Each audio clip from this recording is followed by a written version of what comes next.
I just wanted to show you another way to actually remove the background from the person. So I think we've covered masks, and we've also done paths and selecting with like the magic wand tool and the quick selection tool. But here's another way to do it. So I'm going to go ahead and I'm going to left click on this layer, and then I'm going to hit Command J on a Mac, Control J on a PC to duplicate the layer. I'm going to hide the background layer.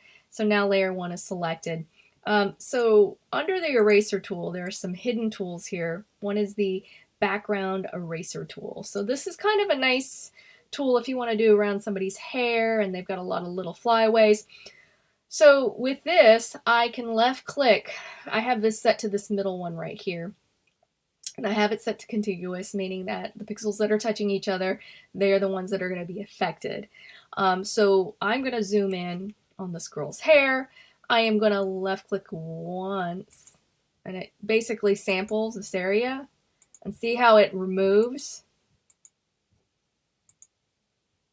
the color around her hair. So a lot of times when you're doing this, because you can tell it's kind of leaving a little bit of that blue color, I have to go ahead and add another layer. And then I'm going to use my paint bucket tool and dump in this yellow color. So now I can really make out where it's removing some of this background from near the hair, and then go back to this left click. Oops, wrong layer. Back up to layer 1. And I'm going to left click and left click in the areas that are surrounding her hair. And so even these little areas right here, it can get. Okay, so it's too much to go around and do all this area. But like hair, it's a good place for doing the hair.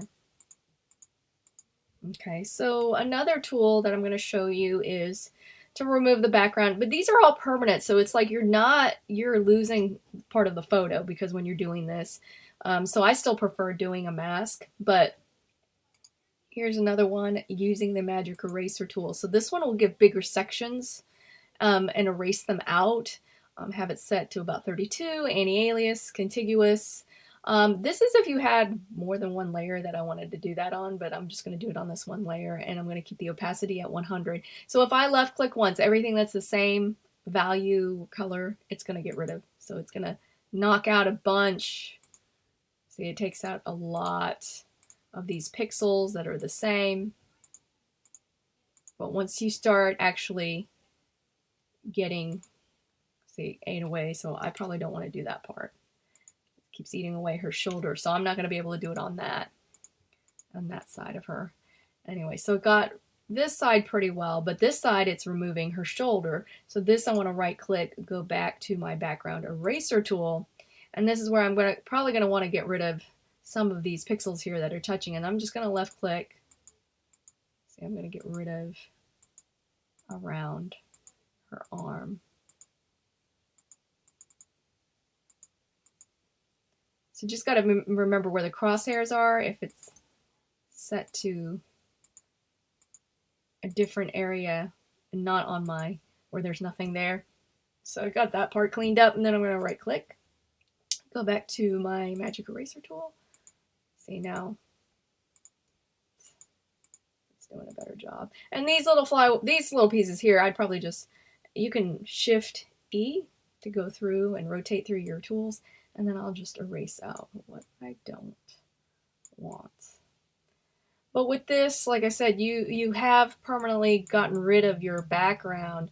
So that's, you know, if I've wanted to go back to it, I have to undo and get rid of all that. So, you know, it's one of those things. If you know you're really in a hurry and you just know for certain that the client is not going to want that background back, but I have this one here, you know, that's the case. But I do like the quick mask. I prefer doing a mask just because it's still there. But this is another way to get rid of the background and do a cleaner job.